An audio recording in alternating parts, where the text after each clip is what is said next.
Itoophiyaan biyya kennaa uumamaan badhaatedha. Albuudota garagaraa hanga galtee indastiriif oolanitti lafa jalatti badhaadhee hammattee qabdi. Ta'us kennaan uumamaa kun dinagdee biyyaaf gumaacha inni qabu hawwiirra kan darbee miti. Waggoottaniif damichi bu'uuraalee misoomaa barbaachisu osoo hin guutaminii fi imaammanni garagaraa osoo hin bahin hafuun isaa biyyattiin sharafa damicharraa argachuu qabduu fi galii keessoo osoo hin argatiin haftee jirti.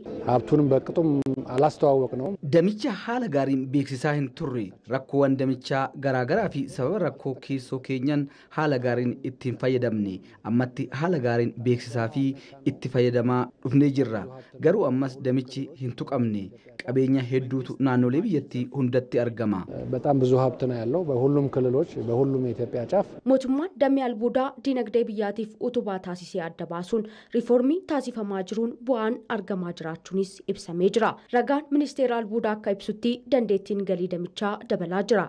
ማይኒንግ በጂዲፒ ግሮዝ ከነበረው 0.1% ወደ 1% አድጓል። ደሜ አልቡዳ ጉዲና ጂዲፒቲን ዲቤንታ 0.1 ኢራ ገረ ዲቤንታ ቶኮቲ ኦል ጉዳቴራ ወሊገላን ጉዲኒ ደሚቻ በረ ደርቤን ዮ ወል ቢራ ቀበሙ ጉዲና ጫልማ ቀቡ ከን አገርሲሴ ዮ ተኡ በረ ከነ ገሩ ሸኪ ቶኮ ማሌ ጉዲኒ ደሚቻ ደቻን ከን ገልማኡ ተአ በዚህ ዓመት ግን ካለምንም ጥርጥር ደብል ዲጂት ይገባል እርገታችን።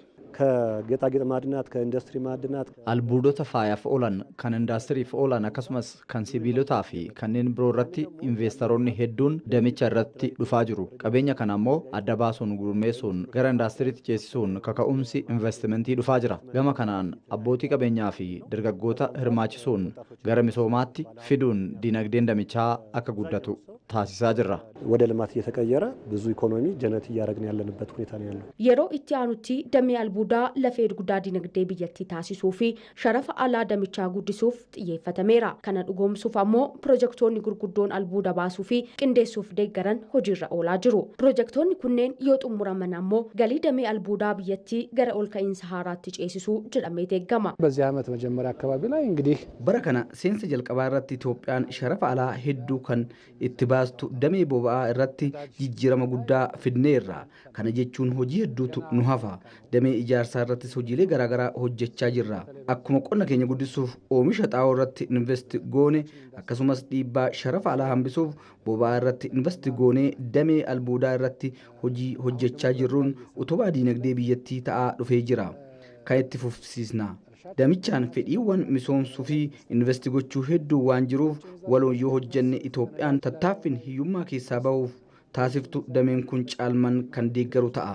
ኢትዮጵያ ከድህነት ለመውጣት የምታደርገውን ጥረት በከፍተኛ ሁኔታ ይሄ ዘርፍ ያግዛል ብለን ነው የምናስበው። Jijjiiramni eegalame cimee yoo itti fufee Itoophiyaan fayyadamummaa damichaa karaa itti fufiinsa qabuun mirkaneessuu akka dandeessu ni ibsama.